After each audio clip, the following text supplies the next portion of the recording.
เนาะเป็นมาอย่างนี้ไม่อย่างโตอันเด้อเป็นอย่าง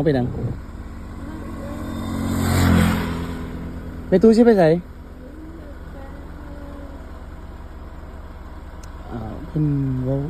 ไปตู้เว้าภาษาลาวได้บ่hai tàu Ờ. hai tàu nhưng có một mẹ rồi หลานฟังบ่เข้าใจไปตู้ชิไปใส่ไปไกลบ่ไปตู้ไปไกลบ่อ๋อไปตู้จะเอาเงินซื้อยาบ่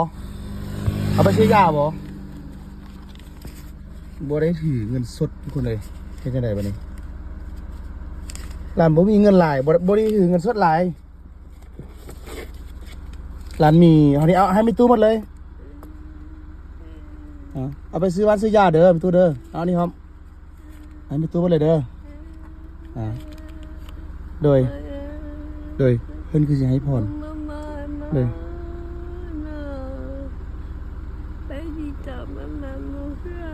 โดยค่อยไปเด้อมีตู้เด้อค่อยไปเด้อโดยค่อยไปตาอีตนคือคนนี้ว่ากะเฮ็ดหยังบ่ได้พี่น้องเพราะว่าลมกับเพิ่นกับบ่ฮู้ว่าเพิ่นสิไปไสคันถ้าว่าฮู้ว่าเพิ่นสิไปทางใดหรือว่ามีเป้าหมายไปไสนี่ก็สิตัดสินใจไปส่งอยู่พี่น้องแต่ว่าบ่ฮู้ว่าเพิ่นสิไปไสตาอีตนเนาะอากาศก็บักหนาวพี่น้องเอ้ยงอกกลมเบิดนี่มีตู้เพิ่นต้องย่างผู้เดียวไปเมื่อกี้นี้ก็คือบ้านสวนนั่งอยู่ในรถเนาะก็คือบ้านสวนนั่งอยู่ในรถนี่แหละแต่ว่าเมตู้เพิ่นมาเคาะเกี่ยวรถเพราะว่าบ้านสวนมาถ่ายฮูปป้ายตัวนี้เลยทุกคนป้ายตัวเขาตัวแขวงสยะเนาะตัวแขวงสยะตัวนี้เลยแบบใกล้จะเข้าตัวเมืองของสยะนี่แหละตัวเมืองสยะนี่แหละพี่น้องแล้วก็พอดีบ้านสวนนั่งอยู่ในรถนี้เราเมตู้เพิ่นมาเนาะมาเคาะรถก็คือมันขอความช่วยเหลืออย่างแต่ยากนี่แหละแต่ว่าก็ฟังบอกเข้าใจเพราะว่าเพิ่นเป็นคนโม้งเนาะก็ช่วยมันคิดมันใจเล็กน้อยเพราะว่าบ้านสวนก็บ่ได้มีเงินเก็บหลายนะก็เลยมีแต่ประมาณ50 พันทั้งหมดเนาะเอาไป20,000ส่งไปแล้วก็เงินย่อยเล็กน้อยประมาณ50-60นี่แหละแล้วก็เอาให้เพิ่นหมดเลยไปไต่ต้นเพิ่นพี่น้องเอ้ยเพิ่นย่างไปไกลๆพุ่นนะบ่พุ่นเป็นย่างพุ่นละไกลเฮงผมว่าเพิ่นสิไปใส่บ่ย่างไปคนเดียวอีต้นเราฟังภาษาลาวบ่ฮู้เรื่องคนถามหยังก็บ่ฮู้หยังไต่ต้นเรามาแบบซื้อเครื่องเอาไปให้เราฮะป้องเท่าไหร่15,000เนาะทุกคนคือตอนนี้เราซื้ออาหารการกินแล้วกันที่เอาไปให้เพื่อนเนาะเรายังย่างมานี่อยู่ทุกคนเดินแต่อีต้นเลยเราย่างมาอยู่เดิน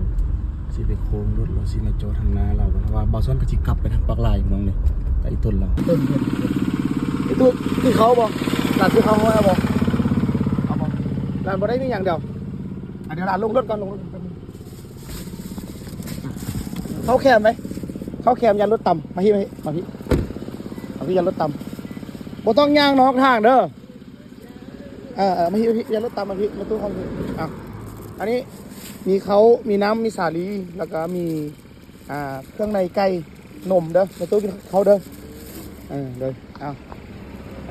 ค่อยไปเด้อมาตู้ย่างออกทางเด้อย่านรถต่ำตาอีต้นแห่งต้นเพราะว่าผมมีคนที่ไปใส่แม่นผู้ใดแม่นเป็นลูกเป็นหลานเพิ่นก็เห็นคลิปนี้ก็อย่าลืมโดยเมตูเพิ่นน่าจะมาขอบใจทุกคนเลยคือตาอีต้นเพิ่นเพิ่นมาขอความช่วยเหลือเพิ่นมาเคาะแก้วรถนั่งบ่สอนนั่งไฮฮูปอยู่ทางปลายของทางเขาเมืองสัญญาบุรีแขวงสัญญาบุรีเฮาหั่นแหละเนาะแล้วเพิ่นย่างเข้ามาขอความช่วยเหลือบ่สอนก็บ่ฮู้เฮ็ดจังได๋ก็ช่วยได้เท่าที่ช่วยทุกคนเพราะว่าอันถ้าบ่สอนสิเอารถไปส่งหรือมีหยังนี่ก็บ่สอนก็บ่ฮู้ว่าเพิ่นสิไปลงใส่กับยานเนาะ ก็ถือว่าเฮาช่วยได้เท่าที่เฮาช่วยเนาะทุกคนเนาะเฮาช่วยแล้วเฮาก็บ่เดือดร้อนเพราะว่าคันเบาสอนสิขับรถไปส่งเลยนี่ก็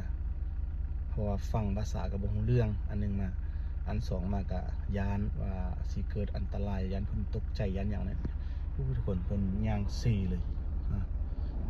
ย่างเซทางนั้นเบาสอนบ่ได้ปินกล้องไปให้เบิ่งเนาะเพิ่นย่างไปโอ้นี่ทุกคนเนาะ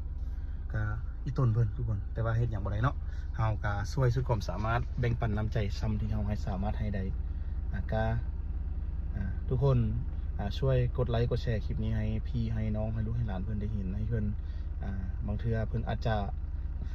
บ่สบายบ่หรือว่าสติบ่ดีบ่แล้วออกจากบ้านจากเรือนมาย่านญาติพี่น้องของเพิ่นกำลังตามหาเนาะให้ทุกคนช่วยกันเบิ่งกดไลค์กดแชร์คลิปนี้แล้วก็ฝากให้พี่ให้น้องของเพิ่นได้เห็นแล้วก็ให้เพิ่นมารับเอาเนาะเพราะว่าเอาไป